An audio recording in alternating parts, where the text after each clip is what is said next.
Welcome. So, this painting was from one of my most favorite memories that I had when I always drove to university.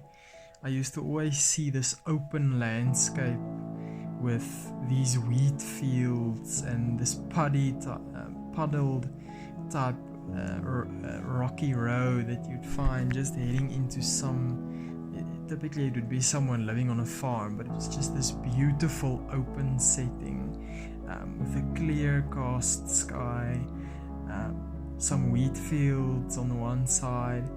We have this green foliage type bush that we call in Afrikaans a hawk and steek bush, which is it's so eg to South Africa, and it's something that you so commonly find. We usually labeled it because it can quite easily rip your clothes. So when I started this, I always start color blocking. So I painted the faintest shapes that you typically see if you squint your eyes and you look at such a landscape. So you'd see the white highlights of the clouds, you'd see some general colors amongst the landscape, and that's really what I try to accomplish when I paint a setting like this. So it's really unmissable. So as I continue through this process, I start to realize that the fainter clouds that you see in the background is also. I then start moving towards painting some of the really fine details. So some of the ley lines and the poles that you see in the distance that really move up into the front view of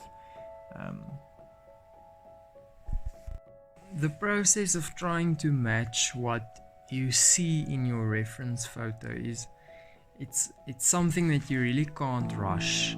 It's a timely, really tedious, but also an enjoyable process, because it really forces, I think, a painter to just settle in, start realizing that this is not something that you can just snap your fingers and it's going to be the way that you want it. It's something that you have to work. I think, like with any real good thing in life, it takes a lot of time, it takes a lot of effort, and progress is sometimes, even during a painting like this, it's sometimes you don't see it. You don't see the progress that you're making in the painting, and I think that can sometimes deter people from the painting process, because they think, or they feel in that moment, or that first attempt at trying to create the masterpiece, that they don't have the patience, or they don't have the endurance to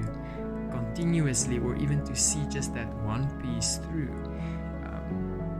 And that's something that I try to also instill in people, is to really take your time with what's in front of you, getting the colors right, getting the values, where the darker lines will be in contrast to the white or the lighter colors. That's really what defines realism, especially when you think about how you perceive objects and how you perceive elements in your environment. You always see darks against lights, and that's really what creates the shape. Obviously, within that shape you'd have different textures, but that texture is also just a breakdown of lights versus darks, just to a more granular level. So that's why knowing where I start to finish off with the individual grass fields and grass blades that you typically see in the foreground.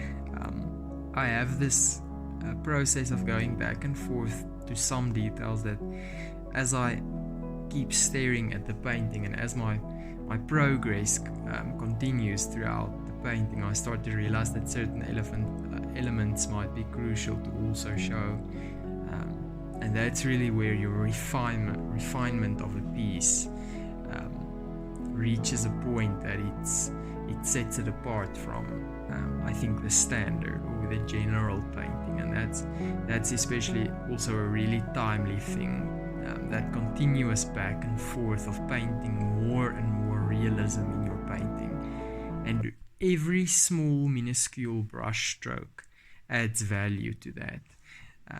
Granularity